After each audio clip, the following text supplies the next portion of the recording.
everyone, you're watching PokerNews.com and welcome back to our coverage of the World Series of Poker. I am with recent bracelet winner Ryan Laplante. This has been a long journey for you, and unfortunately I wasn't here the day you won, which was a dang shame, but I was not going to miss a chance to find out from you all about the event. So it was a record-breaking event, first of all. Yes, it was. Apparently it was the largest non-Hold'em live poker tournament ever, with 2,482 runners. Literally. I mean, the biggest one. It's crazy. Yeah. So tell me what happened. What was going on? It was just meant to be? I mean, I guess so. I mean, pretty much the entire way, honestly, I was planning on, like, what am I going to do when I bust? You know, what's my plan if I bust here, if I bust now, if I bust now? And the entire time I was like, oh, I can late raise the millionaire maker at this point. Or, oh, I can hop in the Raz, or I can hop in the millionaire maker. Even on the final table, like, I got into the final table 7 out of 9. I told my fiance that he didn't have to be there until we were 5-handed. Because the entire time I was like, okay, I'm just going to like bust and hop into the millionaire maker immediately, and I didn't want to just like leave him there. But instead I ended up, you know, just running absurdly pure in all-ins pre-flop, which is what it takes in a very fast structured Paloma Omaha tournament. And then when I did win, I still did that to my rail. I was like, you know, I've got 5 minutes to register the millionaire maker. I really have to hop in this. And I cashed in it as well.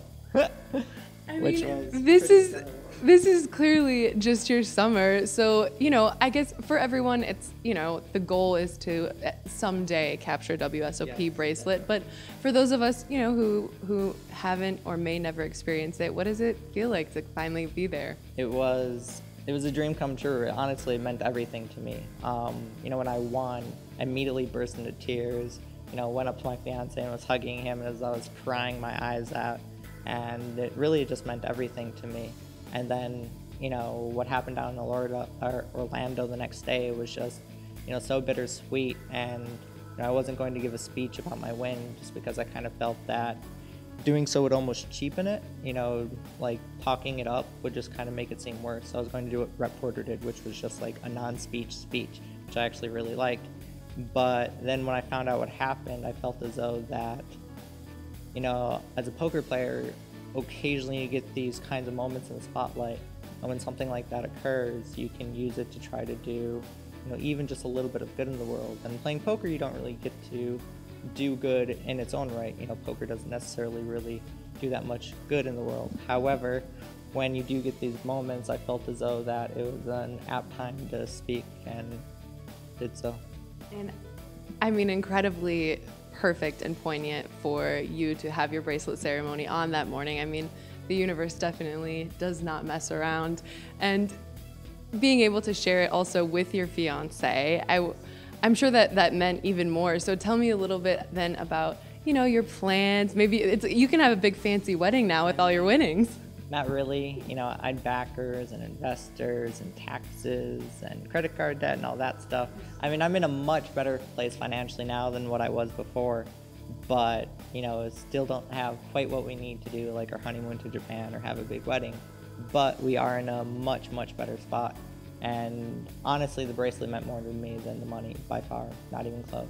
Well, and I wanted to shout out too, because I know that you're also a poker coach. So tell us, you know, where we can find you and how people, you know, if they want to get a little taste of that run good. I'm a very overbooked poker coach. I don't have any openings until mid to late August, and probably won't even release through September. But my website is pokerpotential.com, and you can find out all the information there. It has my hourly and, you know, has like recommendations from people and all that kind of stuff. And I do a lot of coaching, especially now that I live here in Vegas for the most part. I tend to coach about 10 hours a week or a little bit more than that, and help pay the bills and do that kind of stuff. Well, and if the summer keeps going the way it's going for you so far, we will see you in Japan very soon. That would be incredible. Well, thank you so much. I know you're already in another tournament trying to ship more bracelets. Ryan Laplante, I'm Sarah Herring. You guys are with us here on PokerNews.com.